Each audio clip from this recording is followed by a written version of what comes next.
10h, 11h, le grand rendez-vous européen avec Les Échos et iTélé.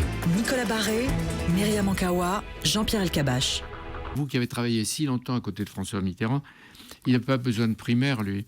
Est-ce que vous pensez que les primaires, ça porte beaucoup à la Ve République, aux institutions de la Ve République? Plutôt non. Enfin, j'y peux rien, moi. Je pense que ça, disons, ça augmente le temps passé en campagne électorale.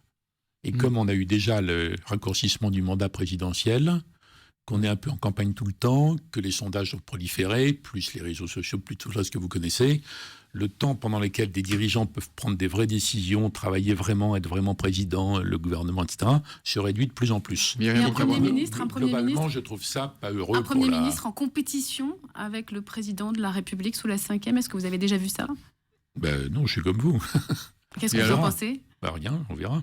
Non, mais... Vous savez pas, c'est une spéculation, on n'en sait rien. Non, mais vous dites on verra, qui verra? Qu'est-ce que ça on verra quand ils se seront décidés, c'est pas la peine de. Mais le fait même que le Premier ministre n'exclut pas d'être candidat contre le président dans une primaire? Oui, mais ça montre que. La Ve a vécu? Oui, ça montre que de toute façon, on n'est plus tout à fait dans la Ve République. Ni à droite ni à gauche. Est-ce que ça contribue aussi quelque part à affaiblir la fonction présidentielle, de dire que le président sortant doit se soumettre à une primaire? L'affaiblissement de la fonction présidentielle, qui est regrettable, ne remonte pas à quelques mois. Hein. C'est un phénomène plus ancien. Depuis quand?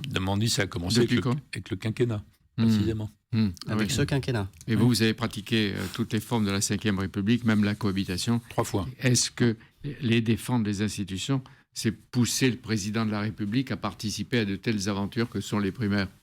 J'ai dit ce que je pensais des primaires. Je ne pense pas que, contrairement à ce que beaucoup de gens croient, qu'ils voient dans les primaires un progrès de la démocratie, parce qu'il y a une demande de démocratie participative, parce que la démocratie représentative n'est plus admise en tant que telle, il y a une frustration. Donc il vaut mieux la démocratie participative que la démocratie directe, qui serait la dictature de tout sur chacun à chaque instant. Bon. Donc il y a une voie à trouver par rapport à ça. Mais je ne trouve pas que les primaires aient démontré leur utilité démocratique. Même si aujourd'hui les Français votent bien. Oui, bien sûr, parce qu'ils sont bien, contents. je ne sais pas, mais peu importe. Les mais deux qui sont votent possibles. beaucoup. Les deux sont possibles. Les deux. Bien sûr. Donc, on peut estimer d'un point de vue général et historique et institutionnel qu'au total, ce n'est pas un progrès pour la conduite de grands pays comme ça, à cause du temps passé en campagne électorale, tout en constatant que les gens sont enchantés d'avoir l'occasion de s'exprimer. Merci. Les deux ne sont pas incompatibles. 10h, 11h, le grand rendez-vous européen avec Les Échos et iTélé. Nicolas Barré, Myriam Ankawa, Jean-Pierre Elkabbach.